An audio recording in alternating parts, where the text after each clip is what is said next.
Hello दोस्तों, आज हम लोग बात करने वाले हैं क्रिप्टो करेंसी के बारे में। आप लोग अक्सर न्यूज चैनल्स पे, आप टीवी पे या अपने मोबाइल पे हमेशा न्यूज में देखते रहते हैं कि क्रिप्टो करेंसी बिटकॉइन का रेट बढ़ गया, घट गया।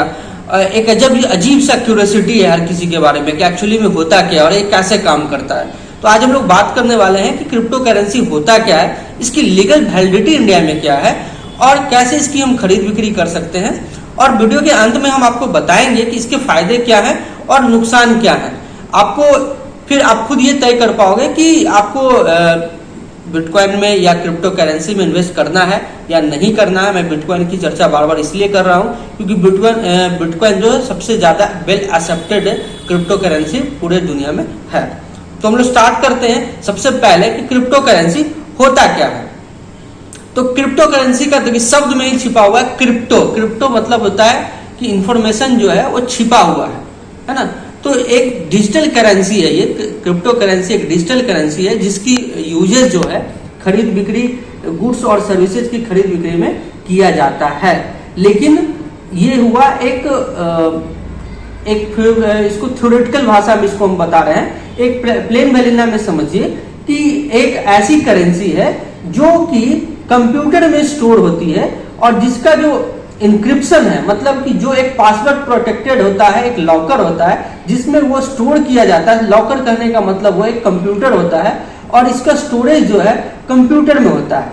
और ये जो एक पासवर्ड के द्वारा जो है एक सीक्रेट कोड के द्वारा ये जो क्वाइंस है, ये क्वाइंस को हम एक्सेस कर सकते हैं।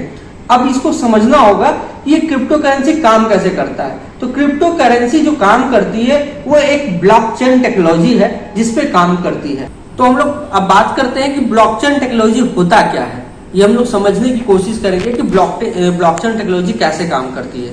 तो ब्लॉकचेन क्या है, एक लेजर की तरह काम करता है, एक डिजिटल लेजर होता है जिसमें आपका जो भी खरीद बिक्री से रिलेटेड डाटा होता है वो डाटा जो है वो सारे कंप्यूटर्स में स्टोर होते हैं।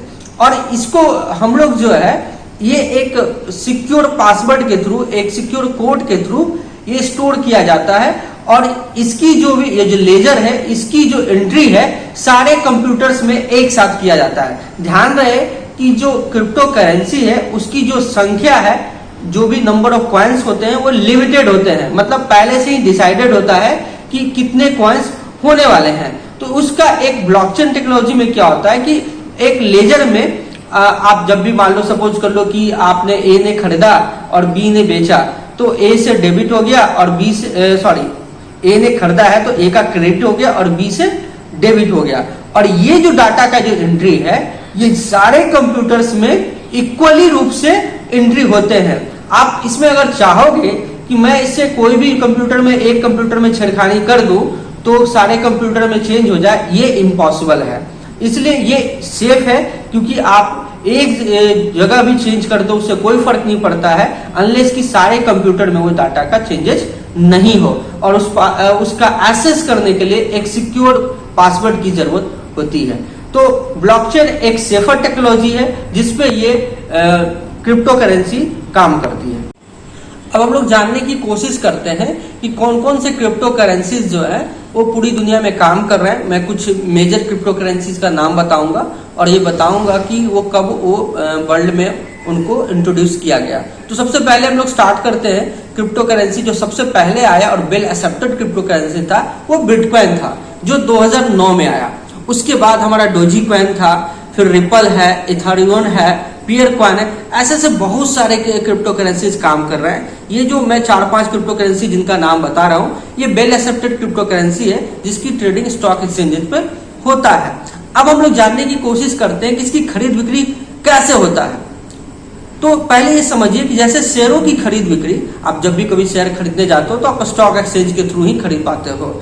यहाँ पे क्या है कि यहाँ पे भी अगर आपको क्रिप्टो करेंसी खरीदना है तो आपको क्रिप्टो करेंसी खरीदने के लिए आपको स्टॉक एक्सचेंज के थ्रू क्रिप्टो करेंसी एक्सचेंज के पास जाना होता है।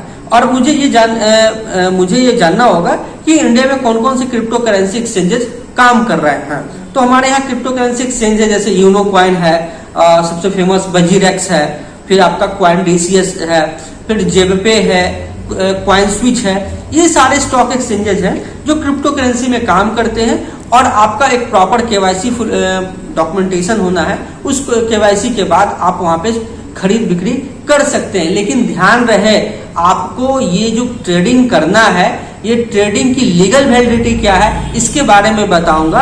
और आप अभी जो इसका एक्सचेंज है अभी भी इंडियन रुपीज के साथ होता है, आपको इंडियन रुपीज देना होता है, उसके बदले में क्रिप्टो करेंसी आपको मिलता है। तो मैं अभी इस पे बहुत जरूरी है ये बात की चर्चा करना कि इसकी लीगल वैलिडिटी इंडिया में क्या है। तो बहुत सारे देशों में, कुछ देशों में इसकी लीगल वैलिडिटी बिल्कुल अवैध है, कुछ देशों में क्या है कि इसको लीगल टेंडर का मान्यता मिला हुआ है। लीगल टेंडर का मतलब इससे आप सामानों की खरीद बिक्री कर सकते हैं, गुड्स एंड सर्विसेज का बाय एंड सेल दोनों कर सकते हैं। पर जब बात इंडिया की आती है तो इंडिया में लीगली बाय और सेल अलाउड है, मतलब आप बिटकॉइन या कोई भी क्रिप्टो करेंसी खरीद बिक्री कर सकते हैं या होल्ड कर सकते हैं। लेकिन ध्यान रहे कि आप इस करेंसी के माध्यम से कोई सामान का परचेज और सेल नहीं कर सकते। मतलब एक बिटकॉइन और any crypto currency is not a legal tender, मतलब ये रुपी के जगह पे आप बिटकॉइन या कोई भी क्रिप्टो करेंसी से किसी भी सामान की खरीद बिक्री नहीं कर सकते। तो ट्रेडिंग अलाउड है, लेकिन इसका एक रुपी के बदले में आप इसको खरीद बिक्री में यूज कर सकते हैं, इसके लिए भारत सरकार ने मनाही कर रखी है। एक चीज और बता दे, अभी इंडिया में इस पे कोई भी रेगुलेशंस काम नहीं कर रहा। इंडिया में ऐसा कोई कानून नहीं बना है जो इसको सही और गलत को तय कर सके। अभी विचाराधीन है, अभी इस पे काम चल रहा है। लेकिन आज के डेट में अगर आप बात करें तो कोई भी कानून इस पे लागू नहीं होता है। कुछ दिन पहले सुप्रीम कोर्ट ने इसको लीगल वैलिडिटी दिया था, लेकिन एक लीगल टेंडर की मान्यता भारत सरकार ने अभी तक इसको नहीं दी है। अब हम लोग बात करेंगे कि क्रिप्टो करेंसी के क्या फायदे हैं और क्या घाटे हैं, क्या नुकसान है आपको। तो आप ये मैं कंक्लूड नहीं करूंगा, मैं बस आपको बताऊंगा कि क्या फायदे हैं और क्या घाटा है। जज आपको करना है कि मुझे क्रिप्टो करेंसी में ट्रेड करना है या नहीं करना है। तो हम लोग सबसे पहले स्टार्ट करते हैं कि इसके फायदे और घाटे दोनों की हम लोग चर्चा करेंगे। तो हम लोग प्रोज और कॉन्स दोनों देखेंगे कि क्या फायदे हैं क्या नुकसान है। तो हम लोग सबसे पहले स्टार्ट करते हैं कि फायदा क्या है। तो फायदा नंबर 1 जो सबसे मेजर है, कोई कंट्रोल नहीं है गवर्नमेंट एजेंसीज का। मतलब आप क्या खरीद रहे हो क्या बेच रहे हो कोई नहीं जानता। आप कोई भी जो आपका इंडिया में टैक्स एजेंसीज है या कोई भी गवर्नमेंट एजेंसीज है उसका कोई रेगुलेशन इस पे काम नहीं करता है।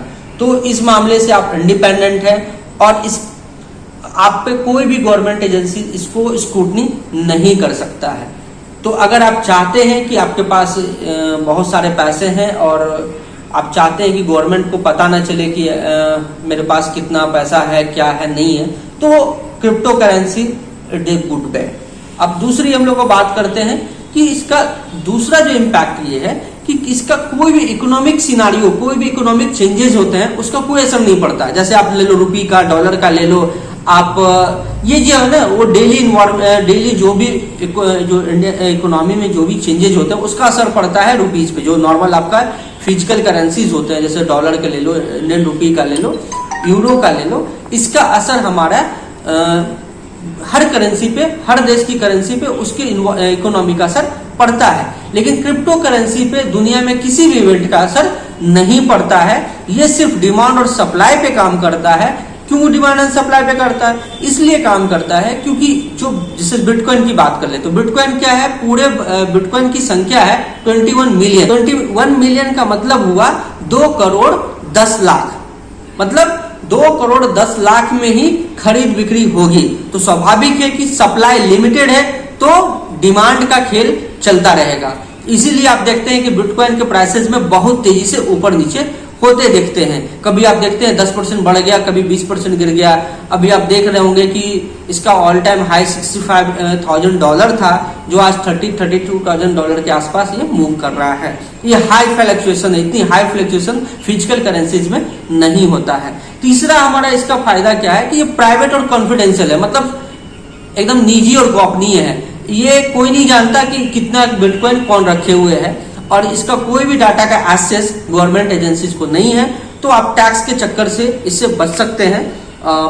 चौथा ये हमारा इसका फायदा ये है कि अगर आपके पास एक्स्ट्रा पैसा है तो एक्चुअली अगर आज के समय में बात करूं तो जमाना 2020 क्रिकेट का है और यहाँ पे ना हर कोई चाहता है कि फास्ट क्रिकेट होना चाहिए। तो वैसे अगर फास्ट मनी बनाना है तो क्रिप्टो करेंसी एक बेहतर विकल्प हो सकता है, पर मैं अंत में बताऊंगा कि कैसे ये बेहतर विकल्प नहीं है एक साधारण लोग के लिए। अब हम लोग इसकी कॉन्स पे आते हैं। तो कॉन्स पे जाते हैं तो सबसे बड़ा कॉन्स क्या है, कोई कानूनी नहीं है तो आपके पास कोई लीगल रेमेडी नहीं है। मतलब क्या हुआ, अगर आपके साथ कोई भी ऊंच नीच हो गया है ना, मान लिया कोई भी इश्यूज है, तो आप कोर्ट के आश्रय नहीं जा सकते, कोई भी कानूनी मदद आपको नहीं मिलेगी। दूसरा क्या है, सप्लाई लिमिटेड है। अब सप्लाई लिमिटेड होने का मतलब क्या है, जब पता है कि इतना ही सामान है तो मारामारी तो होगा ही। तो वैसा ही है, जब मैंने पहले बताया कि इसकी जो है 2 करोड़ 10 लाख की संख्या है, तो स्वाभाविक है उसकी जब लेने की बारी आएगी तो मारामारी सा हो जाएगा। क्यों मारामारी होगा, लोगों में ये लग रहा है कि फ्यूचर की करेंसी क्रिप्टो करेंसी है, इसलिए लोग क्या करते हैं, इस पे स्पेकुलेशन गैम्बलिंग करते हैं और वो हर कोई क्या करता है कि बढ़ चढ़ के इसको लेना चाहता है, जिसके कारण इसके प्राइसेस जो है आपको एक दिन में 25-30% का ऊपर नीचे देखने को मिलता है। तो इससे क्या होगा, सप्लाई लिमिटेड के चलते इसका प्राइस का फ्लक्चुएशन बहुत ज्यादा है। तीसरा, अब इसकी प्राइसेस जो है इतना फ्लक्चुएशन होता है, उसके कारण क्या है, इस करेंसी का यूजेस सामान की खरीद बिक्री में नहीं हो सकता। मैं इंडियन कॉन्टेक्स्ट में बात कर रहा हूँ, दुनिया के कुछ देशों में इसमें लीगल टेंडर में भी यूज होता है, लेकिन इंडिया के कॉन्टेक्स्ट में ये लीगल टेंडर नहीं है, इसलिए आप इससे कोई भी सामान की खरीद बिक्री नहीं कर सकते हैं। चौथा इसका क्या है कि इसका जो यूजेज है जो वो अनइथिकल कामों में ज्यादा हो सकता है। मतलब आपका जो एंटी नेशंस है ना, आपका जैसे आतंकवादी गतिविधियों में या फॉर्जरी में, इन सब चीजों में इसका ज्यादा यूजेज हो सकता है, जो कि पूरे देश के लिए खतरनाक स्थिति हो सकती है। तो बिटकॉइन या कोई भी क्रिप्टो करेंसी में निवेश से अनइथिकल पैसा का जो ट्रांजैक्शन की संभावना बहुत बढ़ जाती है। जैसे आप हवाला सुनते हो, ठीक उसी तरह से ये क्रिप्टो करेंसी एक माध्यम हो सकता है पैसों का हेरा फेरी का। और जो पांचवा, जो सबसे इम्पॉर्टेंट इसलिए है क्योंकि आज के समय में जब सबको कंसर्न हो गया, एनवायरनमेंट के प्रति लोग बहुत ज्यादा कंसर्न हो गए, तो ये जो इको फ्रेंडली नहीं है हमारा जो क्रिप्टो करेंसी है, इसमें पावर का यूजेज बहुत ज्यादा होता है, जिसके कारण ये इको फ्रेंडली नहीं है। और इको फ्रेंडली नहीं होने के कारण बहुत से लोगों ने, खास करके एलन मस्क ने बोला कि हम इसे लीगल टेंडर नहीं मानेंगे क्योंकि ये इको फ्रेंडली नहीं है, एनवायरनमेंट के खिलाफ है। और तो कोशिश किया जा रहा है कि कैसे क्रिप्टो करेंसी में पावर के यूजेज को कम से कम किया जा सके। तो मैंने प्रोज की भी बात कर ली, कॉन्स की बात कर ली, आपको मैंने फायदे भी बता दिए, घाटे भी बता दिए। अब मैं अपनी निजी राय रखता हूं कि आप किनको आप क्रिप्टो करेंसी में कर सकते हैं यूज, किसको नहीं कर सकते हैं। देखिए एक चीज क्लियर है, किसी को 2020 क्रिकेट पसंद है, किसी को टेस्ट मैच पसंद है, किसी को 50-50 पसंद है। लेकिन जैसा कि आप लोग देख रहे हैं, सबको हार्दिक पांड्या ऐसा बैट्समैन चाहिए। तो जब हार्दिक पांड्या ऐसा बैट्समैन चाहिए तो आपको क्या होता है, रिस्क लेना पड़ता है। तो जो आज के जो लोग हैं जिनके पास बहुत सारा पैसा है और वो कुछ पैसा अपना रिस्क में लगा सकते हैं, तभी वो क्रिप्टो करेंसी में लगाए। एज ए मेरी राय लीजिएगा तो मैं कभी नहीं चाहूंगा कि एक साधारण इन्वेस्टर कभी भी इसमें क्रिप्टो करेंसी में निवेश करे, क्योंकि आपके पास लिमिटेड पैसा है और आपने बहुत मेहनत से पैसा कमाया है ना, आपने कॉम्प्रोमाइजेस किए हैं, बहुत सारे सैक्रिफाइसेस किए हैं इस पैसा को कमाने के लिए, इस पैसा को। और जब वो पैसा आया है तो उसको इन सब स्पेकुलेटिव गैम्बलिंग वाले चीजों में यूज ना करें। और जो बिटकॉइन या क्रिप्टो करेंसी का जो ट्रेडिंग है, मेरे नजर में वो सिवाय गैम्बलिंग के कुछ नहीं है। वो इन्वेस्टमेंट कभी नहीं हो सकता, क्योंकि इन्वेस्टमेंट में कभी भी आपका जो रिस्क है वो इतना ज्यादा नहीं होता कि एक दिन में 25% फॉल हो जाए या 25% राइज हो जाए। ना 25% बढ़ सकता है न घट सकता है। अब इसको थोड़ा सा मैं उदाहरण दे दूं अंत में, एक छोटा सा एग्जाम्पल। सपोज कर लो कि आपको एक पेन ही खरीदना है, 10 रुपीज का पेन है, तो मैंने बोला चलो ठीक है आज 10 रुपीज का पेन है। अगर इसको आप बिटकॉइन में कर लो, मान लो कि 10 बिटकॉइन में आपको ये पेन मिल रहा है, अगले दिन क्या होगा, बिटकॉइन का वैल्यू 25% गिर गया, तो अगले दिन क्या होगा, ये पेन, द सेम पेन है वो 12.5 बिटकॉइन में मिलेगा। क्या लगता है कोई इसे एक्सेप्ट करेगा? बिल्कुल नहीं करेगा, क्योंकि एक डेफिनेट प्राइस, एक प्रिडिक्टिव प्राइस जो है वो नहीं है, प्रिडिक्टेबल नहीं है, इसलिए कभी भी मेरी राय में ये फ्यूचर करेंसी नहीं हो पाएगी।